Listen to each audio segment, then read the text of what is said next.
যে বাংলাদেশের ছাত্র রাজনীতির ক্ষেত্রে শিবিরকে নিয়ে এত ভয়, থ্রেট, এত আশঙ্কা কেন? কেন শিবিরকে নিয়ে বা জামাত ইসলাম নিয়ে এত থ্রেট, এত ভীতি?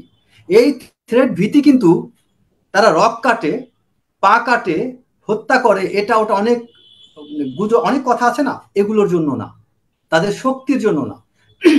এই হুমকিটা হচ্ছে ছাত্র শিবিরের, যারা ছাত্র শিবির করে তাদের যোগ্যতা, তাদের মেধা, তাদের ডিসিপ্লিন, শৃঙ্খলা।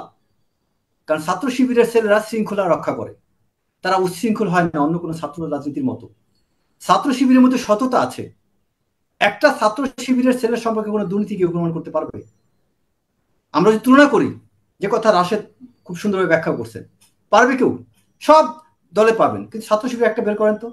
তারপরও আমরা তাদের পেছনে লেগে আছি দোষ ধরার জন্য, তাও দুর্নীতি খুঁজে পাচ্ছি না। তারপরে তাদের স্ট্রাকচারাল ফ্রেমওয়ার্ক বা অর্গানাইজেশনাল ফ্রেমওয়ার্ক, তাদের যে স্ট্রাকচার কত উন্নত, তাদের হায়ারার্কি কত উন্নত। দেখেন যে ছাত্র শিবির, আপনার যদি ছাত্র দল বা ছাত্রলীগ, তাদের ছাত্র শিবির শিবির থেকে অনেক কিছু শিক্ষণীয় আছে। ছাত্র দলের সভাপতি যদি আজকে কোনো একটা ঘটনা ঘটে, তখন আন্দোলনে নেমে যায় কে সভাপতি হবে। ছাত্র শিবিরের ক্ষেত্রে চিন্তা নাই, কারণ তাদের এই মিলিটারি সিস্টেম, সিনিয়রিটি আছে তাদের। তাদের মধ্যে এমন সিনিয়রিটি দেওয়া আছে যে একজন সভাপতিকে অ্যারেস্ট করলে পরবর্তী কে অটোমেটিক দায়িত্বে আসবেন, এটা তাদের মধ্যে এই ডিসিপ্লিনটা তৈরি করা আছে, যেখানে তাদের মধ্যে কোনো সংখ্যা হয় না। ছাত্র শিবির হওয়ার জন্য তাকে সমর্থক হতে হয় ফার্স্টে, সমর্থক হওয়ার পর তাকে কর্মী হতে হয়। মানে কর্মী যখন হয়, তখন সে তার নামটা ওখানে ঢুকিয়ে দেয় লিস্টের মধ্যে, সে অমুক জায়গায় একজন কর্মী।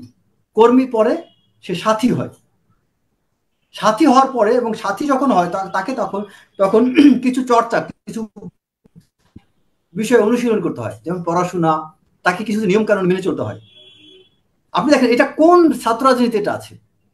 নাম ঢুকাচ্ছে, হয়তো একটা দুটো মার্ডার করতে পারে, সাহসী, তাকে আপনি লিস্টে ঢুকে নিচ্ছেন।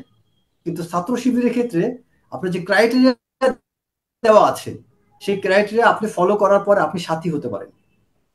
তারপরে সদস্য হওয়ার ক্ষেত্রে বা আরো পদ, পরবর্তী পদ, সদস্য বা রোকন পরবর্তী পদগুলো পাওয়ার ক্ষেত্রে তাদেরকে কিন্তু অনেক স্টাডি করতে হয়, গবেষণা করতে হয় তাকে। আমি যেমন একটা জিনিস জানি যে এদের ফজরের নামাজ পড়ে যে কোরআন তোলাতে একটু কোরআনের অর্থ পড়তে হবে, এরকম নিয়ম আছে। আমি যেহেতু শিবির জামাত ইসলাম করি না, বাট আমি যদি ভুল বলে থাকি, আমার এখানে শিবিরের যে এক সাবেক সভাপতি আছে, উনি আপনি আমার ভুল ধরিয়ে দিবেন। আমি জাস্ট অল্প একটু কথা দিয়ে শেষ করবো। তাদের মধ্যে আপনার এই হায়ারার্কিটা আছে। তারপরে দেখেন তাদের মধ্যে পারস্পরিক শ্রদ্ধাবোধ। আপনি ছাত্রলীগের একটা ছেলে আহত হলে আরেকজন পালায়, আর ওদের মধ্যে কেউ আহত হলে সে তাকে শুধু হসপিটালে নেয় না, তার পরিবারের খোঁজ খবর নেয়। এই যে রেসপন্সিবিলিটি, সম্প্রীতি, ভ্রাতৃত্ববোধ, যেটা আমরা সেনাবাহিনীতে আমরা বলি যে আমাদের মধ্যে ব্রাদারহুড, এটা আমরা সেনাবাহিনীতে আমরা সবসময় বলি।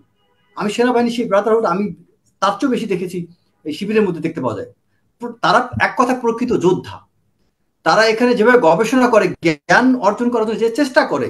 সো আমি লাস্ট যে কথা বলতে চাই, ছাত্র শিবিরের মতো এইরকম সংগঠনের রাজনীতি বন্ধ করে দেওয়া মানে জ্ঞান বা গবেষণা নির্ভর রাজনৈতিক চর্চা, এটা সুযোগ হারাবে।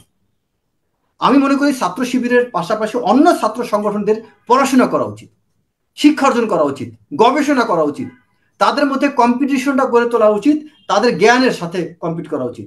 কিন্তু আমরা কি করি, ছাত্র শিবিরের সাথে মাসল পাওয়ার দিয়ে আমরা কম্পিট করতে যাই। তো অন্য ছাত্র রাজনীতি যখনই, অন্য ছাত্র দল বা ছাত্র লীগ, তারা যখনই জ্ঞান নির্ভর প্রতিযোগিতায় ছাত্র শিবিরের সাথে নামবে, তখনই তারা সাফল্য পাবে। এবং এই যে আজকে বৈষম্যবিরোধী ছাত্র আন্দোলনে কেন শিবির সফল, কেন তাদেরকে আজকে নাহিদ, আপনার আসিফ, কেন তারা তাদেরকে কাছে টেনে নিয়েছে, কারণ এই ছেলেগুলো জ্ঞান নির্ভর উপদেশ, পরামর্শ সবকিছু পেয়েছে।